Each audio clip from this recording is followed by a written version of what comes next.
Hello, and my name is Nadia Strachan, and I am your design consultant for today. So, thank you for joining me, and thank you for choosing to have a design consultation today. Now, the design consultation that you have chosen is the luxurious modern design consultation for a family room. Now, um, if we look at the actual room, you can see this is the one that you have chosen. Now, this is truly a luxurious family room. It's a little bit more than the average, as you know. This is a gold scheme family room. The schemes are split into bronze, silver, and gold. And this is at the gold scheme end. Now, this is, I put these all in lifestyle scenarios, and the lifestyle scenarios for that of Guy and Penelope Summers, who their whole home is gold scheme, and they're just in that bracket. So this is a picture of Guy and Penelope. Now, I've chosen lifestyle scenarios just to give you context for your consultation.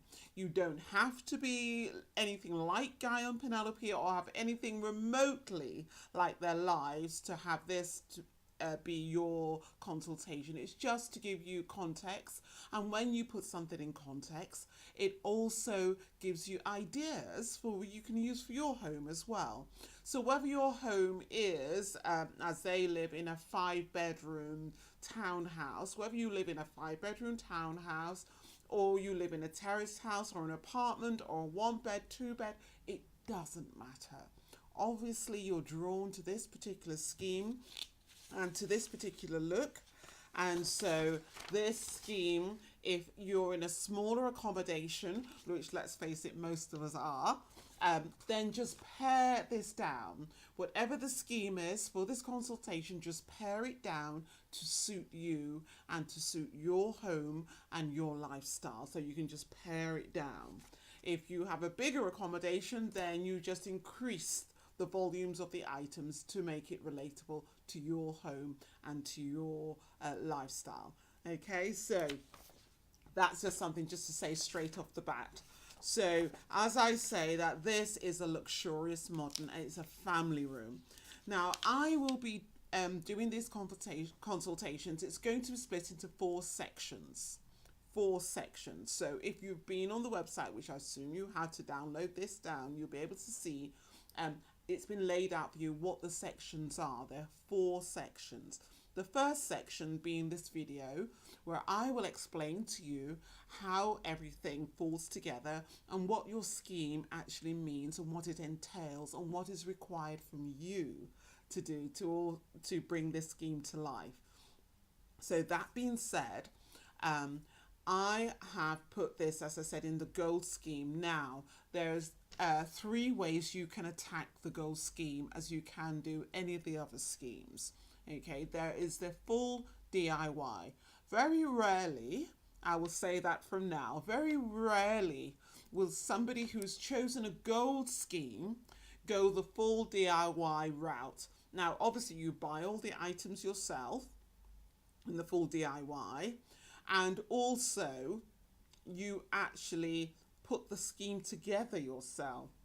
So you do everything from the decorating of the walls, the fitting of the items, the installing of the items, renovation of any pieces. So you do it all yourself. So that's the difference with full DIY. Then there is the part DIY and part trade. So whether that part DIY is only 20% trade or 50% trade or 80% trade, if you have trade at all, then you have part DIY, part trade. Now, the thing I would say when it comes to installing certain things like electrics, if you are not a qualified tradesperson, please get somebody in to do that who is certified.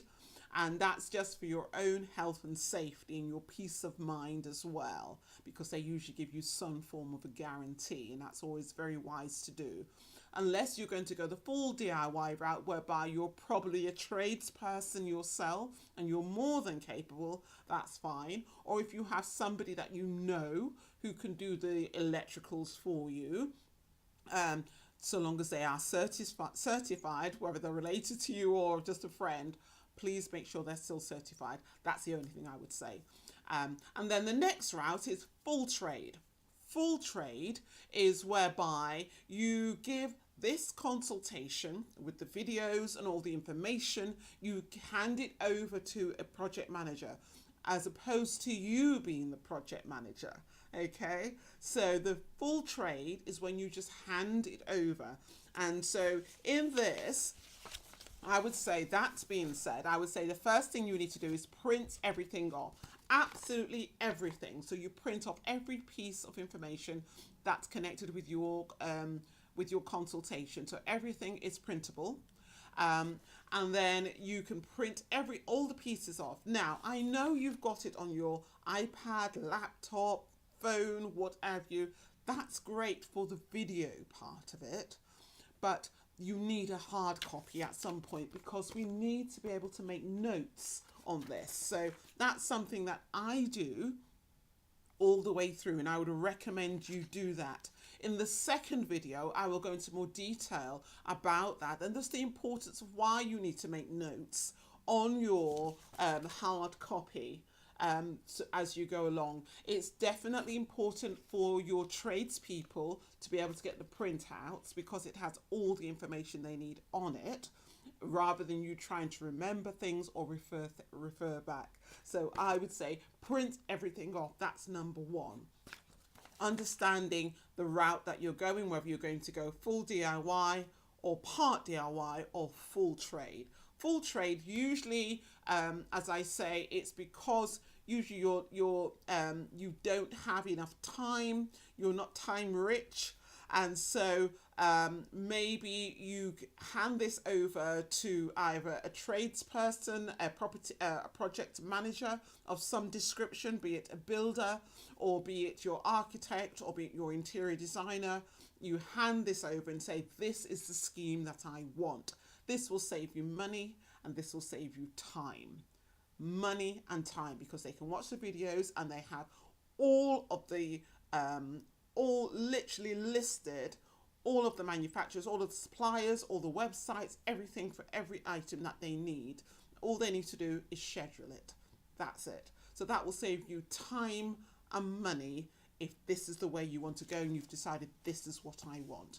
Okay, so this is a really great route for you to go if you're going to go that way. Now, having said that, I'm for the benefit of the videos, I'm going to approach this as though we're going to do the part DIY and part trade route. So when all the references I make from here on would be as though you are going to be doing part DIY and part trade. Okay, so that's the way I'm going to go forward with this. Now, looking at this, as I said, this is Guy and Penelope's family room. Now, you may have decided that, yes, this is a family room, but I want this to be my living room, or whichever room, or your welcome room, or your drawing room, or your lounge. It doesn't matter what you call it. The specifications for producing it will be the same. The title you give it is entirely up to you. So even though I've called it the family room, I've called it the family room just because within their home, this is how they use this room. They use this as their private family room. It's not a room that they share with other people that come into their home. They have a living room space, which they share with visitors that come to their home. And they have a drawing room, which they use for business associates and entertaining. So they have a drawing room, they have a living room, and they have the family room. The family room is their own personal space, just for Guy and Penelope, and only for their immediate family members as well. So that's why I've called it that. But as I say, if this is your only living space and you decide that's going to be my living room, wonderful. The title is up to you, okay? So you don't have to only use it, only have this, only if it's going to be your family room, just for us to get that straight. Right, going forward from there, okay, the generally what I would say is whichever room you decided to be, it's usually a style dictator. Now, within Guy and Penelope's home, as this is not the living room, this is not the style dictator of their home. What they've done, they've got very different styles in many different rooms, and the way they pull those styles together, they've stuck to 4 primary color palettes, 4 colors throughout their home, and those 4 colors tie all the rooms together. So the styles are all luxurious styles, but the color palette is what ties them all together. So they're all different styles, but they're in the luxury genre of styles, but they've tied together with 4 colors. So you can see there's sort of these sort of brown, rich, sort of coppery, earthy tones, and they've used that throughout their home to tie their whole scheme together. So these colors run throughout Guy and Penelope's home,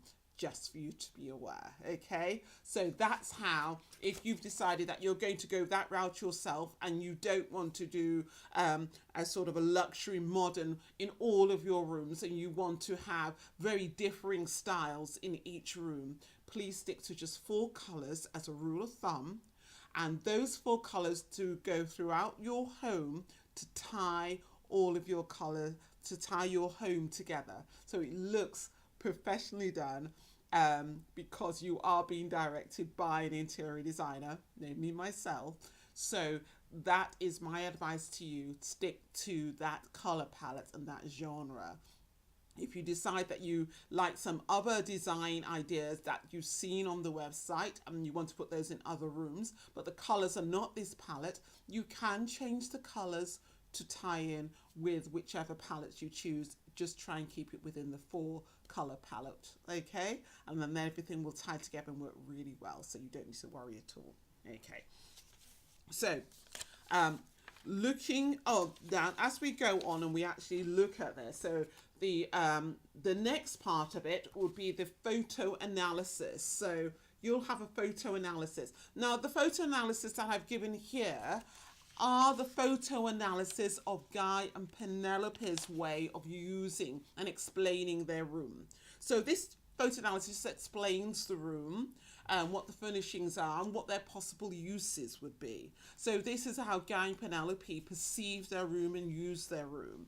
It doesn't mean that's how you have to use your room, but it just gives you an overview of how this couple have decided to use and perceive their family room. Okay, so looking at the palette, this is what I call it's a very warm, a very padded room. It looks very sleek, but all of the materials are very soft, soft pliable leather, very soft leather, very warm. Even though it looks very structured, all of the interiors are pretty much what I would call, they're a high grade fiber which operates like memory foam.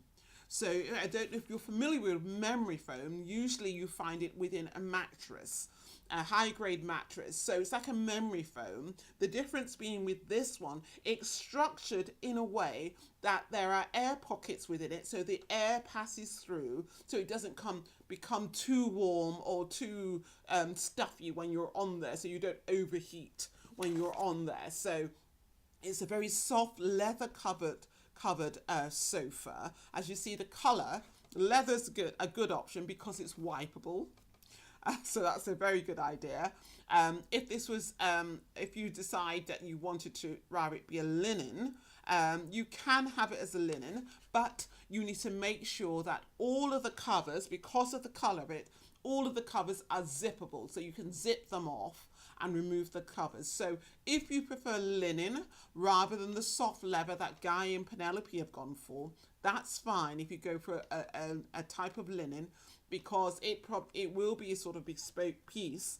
But I would say make sure that the seat cushions and the back cushions, everything zips off so they all can be dry cleaned.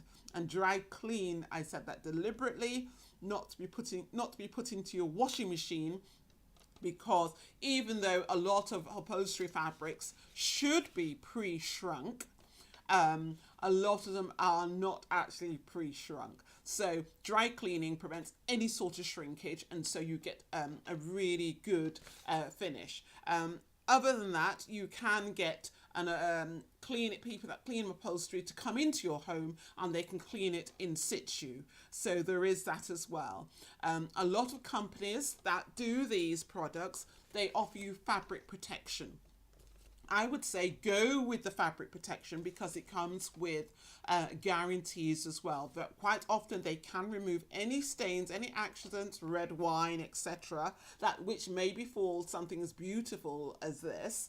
So even if it's leather, I'd say please still go with the fabric protection option to be able to protect your sofa. Very important. Don't skimp on something like that, because it gives you the peace of mind so that you can enjoy it without being too precious about it. This is a family room. This is a room where people relax on the sofa and they eat on the sofa and they sleep on the sofa. And sometimes you may fall asleep, ladies, with a full face of makeup, and it may end up on your sofa. Things like that. But with fabric protection, you can remove all of those stains, so it doesn't matter. So if you use this as your family room or your living room, it will get some sort of stains on it. And fabric protection even removes things like jeans transfer. You get the colour from your jeans, which transfer onto your furniture. It removes things like that. So I'd say if the company has it, please take it. It's very good, and they offer that, and usually it runs for a couple of years to have fabric for them to come and clean your sofa and to remove any stains. And also they usually give you a kit that you can take away as well, and you can do little spot cleans yourself. But I say do that, but if you're really worried, go with the option where you can zip all the covers off and get them cleaned that way. Even if it's leather, get the covers so that you can zip them off. It just gives you that flexibility and that extra peace of mind. So that's something to be aware of. Now, these tables here that I've specified, these are actually storage tables, because you're probably looking at thinking, well, where are the all the books and all the little bits and bobs that I have around in my family room? They're inside. This is actually a storage table. They're all inside. So you can have something still looking as chic and as sleek as this, because all of these lift up and you can put all of your books, magazines, etc., even your remote control for your TV inside here. So these tables are actually storage tables. So that's really, I think, they're very good, very useful pieces, especially in a family room, so that various different people use them, and they have various different things in their family room, and so that this is something that won't spoil the overall look and the feel of your room. Another thing to note, something that I think is absolutely stunning and really makes this room, we have floor to ceiling leather covered panels. They're partition panels. And these partition panels, they can either go two ways, have two purposes. They can either be pulled across your windows for complete blackout for those sort of cinema times. So you can have a complete blackout, or they can be moved around on a floor and a ceiling hinge, and they can be pulled across to make this into a much smaller room. And so you can use it as a snug as well. And a snug is, a much more intimate, smaller space. So you may want to have two different activities going on, where somebody wants to just have a quiet little talk in one half of the room, and the other half of the room they may want to watch TV. And so you can pull the screens across and have a little snug area and watch TV, or maybe if you're talking this area, but you can create two rooms within one by doing that. And I think it's a fantastic idea. And you can also, looking at this, what I've kept in this room, and I think it adds to the whole cocooning of this space, because I did say it's a family room and the materials and the textures are very warm and soft and inviting.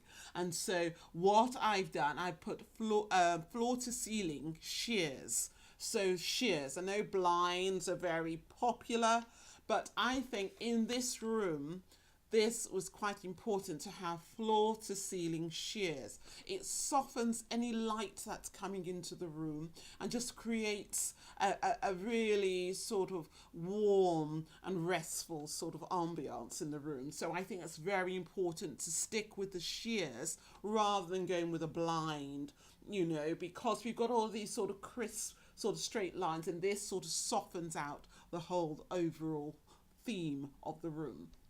And then going in there, I've got also a lot of different light sources, lots of light sources. If you can see in there, we have, if we go from the top down, in the ceiling, I have recessed lights.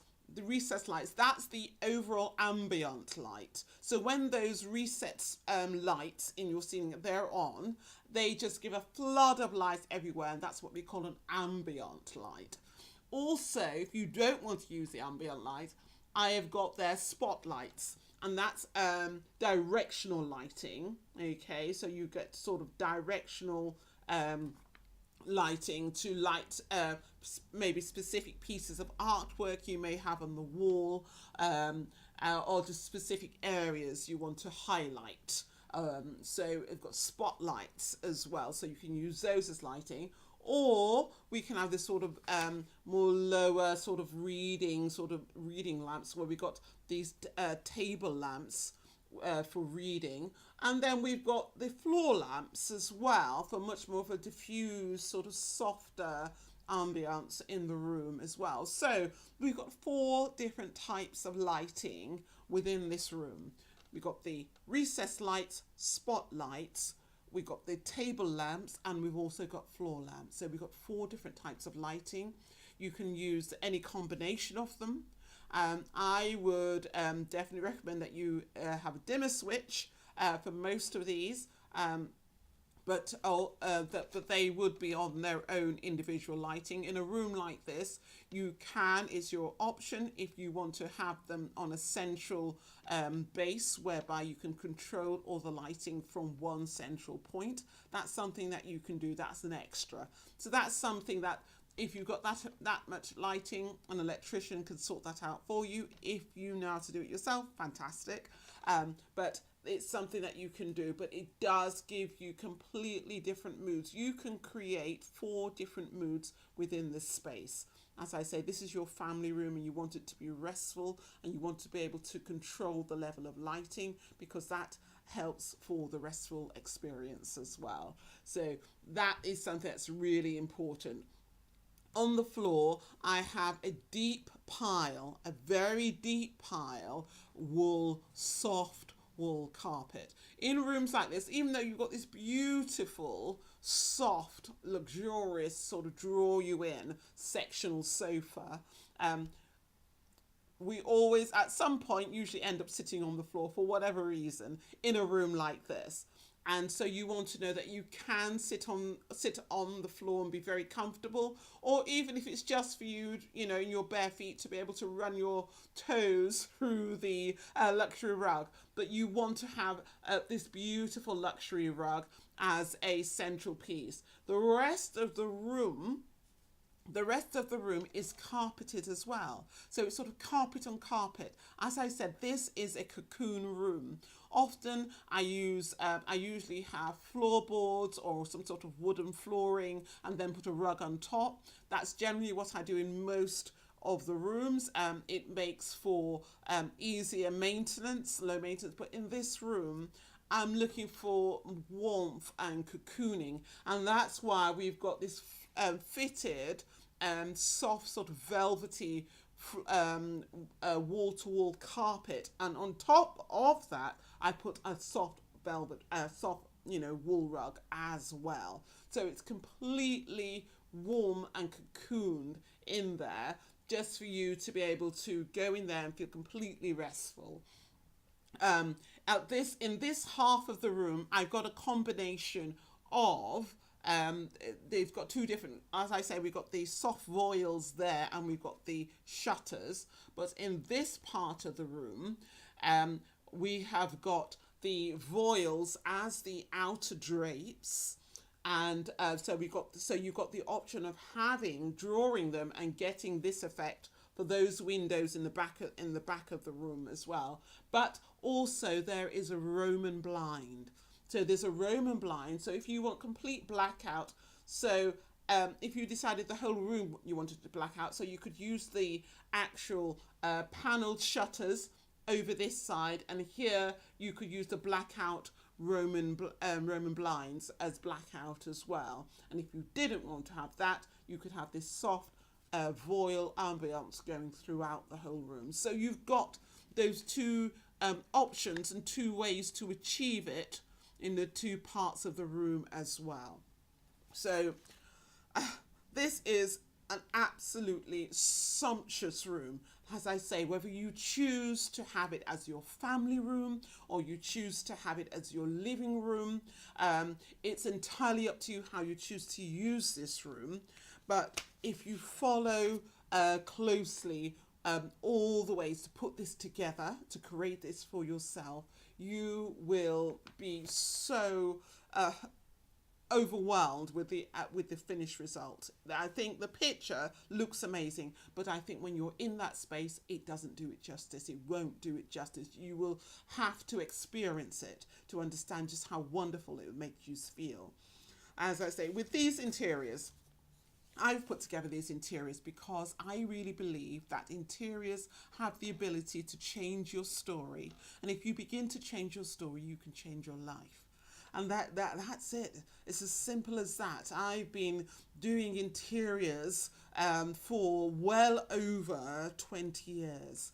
And I have seen people's lives change over and over again, by the smallest to the largest amount, by implementing just a section of what's been proposed in the interiors consultations. So if you go ahead and you manage to achieve, if only half or 3/4, if you achieve all of it, absolutely, you can't help but change your story, and your story can only get better and better from there. Now, the second part of the design consultation, please join me on the next video because this one's going to get quite long. But I would say initially, please play this over and over again, because each time you play it, there will be something new that you think, oh, I didn't remember her saying that, or oh, now I understand exactly what she meant when she was referring to that. So there's a lot that I've spoken to you about, but I think at this point, if you play it over and over again before we go forward, and then I can help you to be able to put your scheme together. Okay, so that's really, really important, to play this over and over again. Now, please do join me for the second half of the video, because the second half of the video is where I explain sections 3 and section 4. Section 3 deals with the key, and you'll be able to understand how we put this key together. So section 3 and section 4. And section 4 is looking at the actual print out the spreadsheet, and that's going to be your working mood board, and I'll explain more about that for you as I say in the next video. Thank you very much for joining me for this part of the consultation, and if you need to take a breath before we go into the next half, because you're going to absolutely love it. It is not as difficult as you think it's going to be. As I say, I'm going to be talking about the part DIY and part trade route. And if you decide to go all DIY, I take my hat off to you. And if you decide to hand this over for time purposes or for whatever reason to somebody who is in the trade, they will thank you because everything will be laid out for them, and it's just like handing it on the plate, and they'll be able to produce the scheme for you in such a short space of time. Anyway, thank you very much for this, and I look forward to talking to you in the next half of your consultation. Thank you very much.